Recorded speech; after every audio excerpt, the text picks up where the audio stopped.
Chapter 1. A Midnight Summons. When did you last hear from Nayland Smith? Asked my visitor. I paused, my hand on the siphon, reflecting for a moment. 2 months ago, I said. He's a poor correspondent and rather soured, I fancy. What, a woman or something? Some affair of that sort. He's such a reticent beggar, I really know very little about it.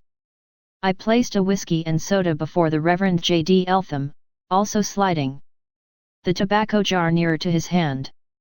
The refined and sensitive face of the clergyman offered no indication to the truculent character of the man. His scanty fair hair, already grey over the temples, was silken and soft-looking. In appearance he was indeed a typical English churchman, but in China he had been known as the Fighting Missionary, and had fully deserved the title. In fact, this peaceful-looking gentleman had directly brought about the Boxer risings. You know, he said in his clerical voice, but meanwhile stuffing tobacco into an old pipe with fierce energy, I have often wondered. Petrie, I have never left off wondering. What? That accursed Chinaman. Since the cellar place beneath the site of the burnt-out cottage in Dulwich Village I have wondered more than ever. He lighted his pipe and walked to the hearth to throw the match in the grate. You see, he continued, peering across at me in his oddly nervous way, one never knows, does one? If I thought that Dr. Fu Manchu lived, if I seriously suspected that stupendous intellect, that wonderful genius, Petrie, he hesitated characteristically, survived, I should feel it my duty. Well, I said, leaning my elbows on the table and smiling slightly. If that satanic genius were not indeed destroyed, then the peace of the world might be threatened anew at any moment.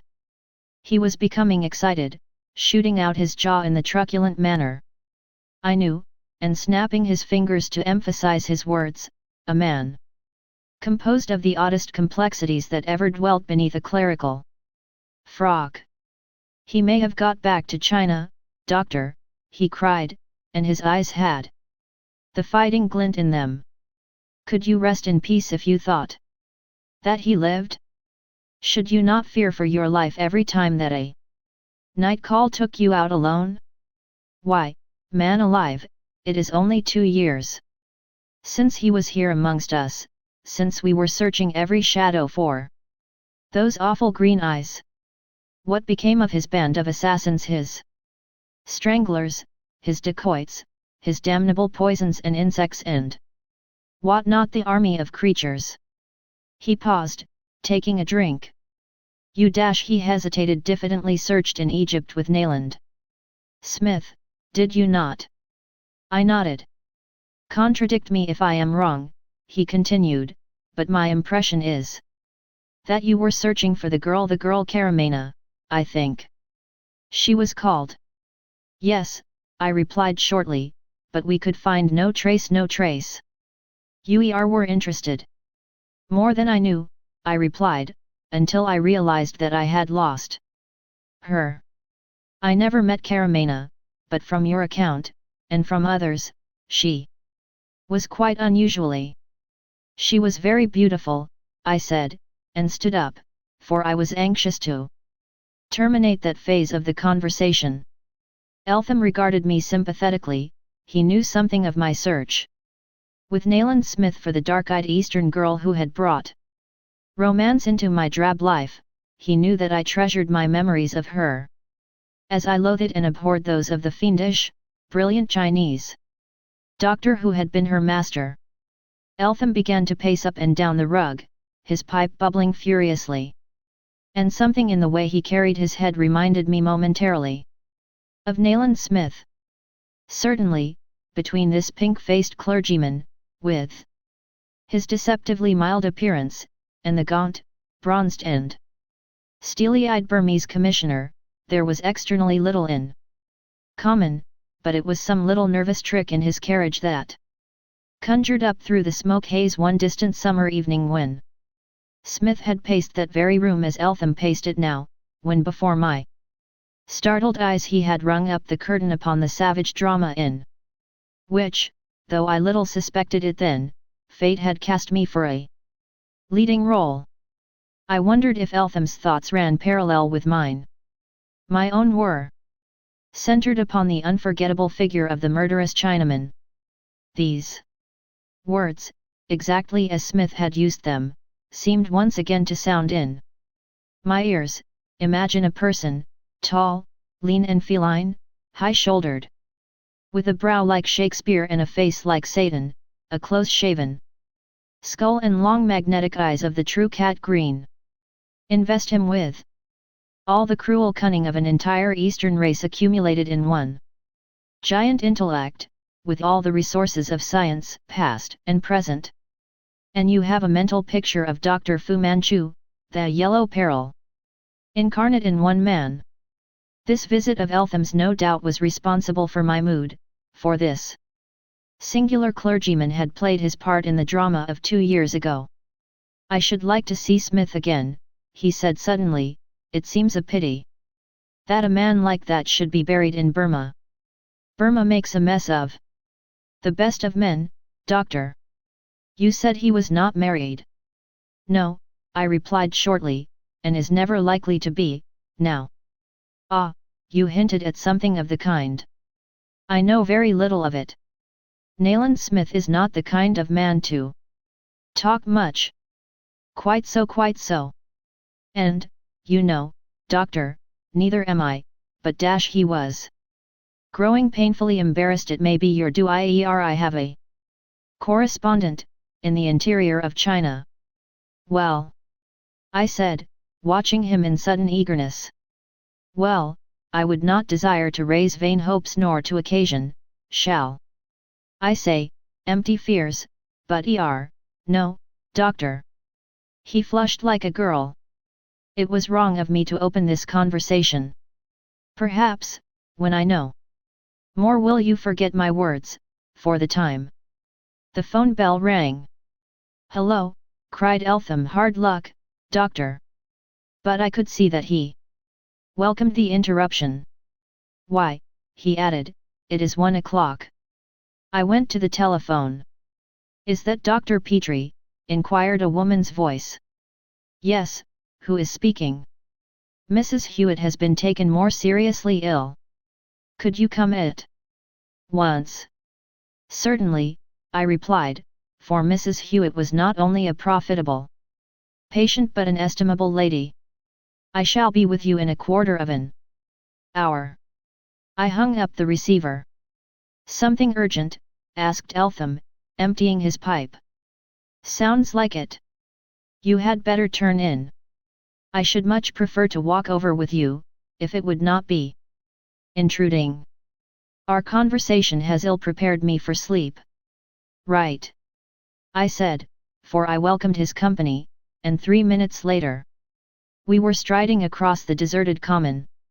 A sort of mist floated amongst the trees, seeming in the moonlight like a veil draped from trunk to trunk, as in silence we passed the mound pond, and struck out for the north side of the common. I suppose the presence of Eltham and the irritating recollection of his half-confidence were the responsible factors, but my mind persistently dwelt upon the subject of Fu Manchu and the atrocities which he had committed during his sojourn in England. So actively was my imagination at work that I felt again the menace which so long had hung over me. I felt as though that murderous yellow cloud still cast its shadow upon England. And I found myself longing for the company of Nayland Smith. I cannot state what was the nature of Eltham's reflections, but I can guess, for he was as silent as I. It was with a conscious effort that I shook myself out of this morbidly reflective mood, on finding that we had crossed the common and were come to the abode of my patient. I shall take a little walk, announced Eltham, for I gather that you don't expect to be detained long? I shall never be out of sight of the door, of course. Very well, I replied, and ran up the steps. There were no lights to be seen in any of the windows, which circumstance rather surprised me, as my patient occupied, or had occupied when last I had visited her, a first-floor bedroom in the front of the house. My knocking and ringing produced no response for 3 or 4 minutes, then, as I persisted, a scantily clothed and half-awake maidservant unbarred the door and stared at me stupidly in the moonlight. "Mrs. Hewitt requires me?" I asked abruptly. The girl stared more stupidly than ever. "No, sir," she said, "she don't, sir, she's fast asleep." "But someone phoned me," I insisted, rather irritably, "I fear." "Not from here, sir," declared the now wide-eyed girl. "We haven't got a telephone, sir." For a few moments I stood there, staring as foolishly as she, then abruptly I turned and descended the steps. At the gate I stood looking up and down the road. The houses were all in darkness. What could be the meaning of the mysterious summons? I had made no mistake. Respecting the name of my patient, it had been twice repeated over the telephone, yet that the call had not emanated from Mrs. Hewitt's house was now palpably evident. Days had been when I should have regarded the episode as preluding some outrage, but tonight I felt more disposed to ascribe it to a silly practical joke. Eltham walked up briskly. "You're in demand tonight, doctor," he said. "A young person called for you almost directly you had left your house, and, learning where you were gone, followed you." "Indeed?" I said, a trifle incredulously. "There are plenty of other doctors if the case is an urgent one." "She may have thought it would save time as you were actually up and dressed," explained Eltham, "and the house is quite near to here." "I understand." I looked at him a little blankly. Was this another effort of the unknown jester? "I have been fooled once," I said. "That phone call was a hoax." "But I feel certain," declared Eltham earnestly, "that this is genuine. The poor girl was dreadfully agitated. Her master has broken his leg and is lying helpless, number 280 Rectory Grove." "Where is the girl?" I asked sharply. "She ran back directly she had given me her message." "Was she a servant?" "I should imagine so, French, I think. But she was so wrapped up I had little more than a glimpse of her." "I am sorry to hear that someone has played a silly joke on you, but believe me he was very earnest. This is no jest." The poor girl could scarcely speak for sobs. "She mistook me for you, of course." "Oh," said I grimly, "well, I suppose I must go." "Broken leg, you said, and my surgical bag, splints, and so forth, are at home." "My dear Petrie," cried Eltham, in his enthusiastic way, "you no doubt can do something to alleviate the poor man's suffering immediately. I will run back to your rooms for the bag and rejoin you at 280 Rectory Grove." "It's awfully good of you, Eltham." He held up his hand. "The call of suffering humanity, Petrie, is one which I may no more refuse to hear than you." I made no further protest after that, for his point of view was evident and his determination adamantine, but told him where he would find the bag and once more set out across the moon-bright common, he pursuing a westerly direction and I going east. Some 300 yards I had gone, I suppose, and my brain had been very active the while, when something occurred to me which placed a new complexion upon this second summons. I thought of the falsity of the first, of the improbability of even the most hardened practical joker practicing his wiles at 1 o'clock in the morning. I thought of our recent conversation. Above all I thought of the girl who had delivered the message to Eltham, the girl whom he had described as a French maid whose personal charm had so completely enlisted his sympathies. Now, to this train of thought came a new one, and, adding it, my suspicion became almost a certainty. I remembered, as, knowing the district, I should have remembered before, that there was no number 280 Rectory Grove. Pulling up sharply, I stood looking about me. Not a living soul was in sight, not even a policeman. Where the lamps marked the main paths across the common nothing moved, in the shadows about me nothing stirred. But something stirred within me, a warning voice which for long had lain dormant. What was afoot? A breeze caressed the leaves overhead, breaking the silence with mysterious whisperings. Some portentous truth was seeking for admittance to my brain. I strove to reassure myself, but the sense of impending evil and of mystery became heavier. At last I could combat my strange fears no longer. I turned and began to run towards the south side of the common, towards my rooms and after Eltham. I had hoped to head him off, but came upon no sign of him. An all-night tram car passed at the moment that I reached the high road. And as I ran around behind it, I saw that my windows were lighted and that there was a light in the hall. My key was yet in the lock when my housekeeper opened the door. "There's a gentleman just come, doctor," she began. I thrust past her and raced up the stairs to my study. Standing by the writing table was a tall thin man, his gaunt face brown as a coffee berry and his steely grey eyes fixed upon me. My heart gave a great leap and seemed to stand still. It was Nayland Smith. "Smith!" I cried. "Smith, old man, by God, I'm glad to see you."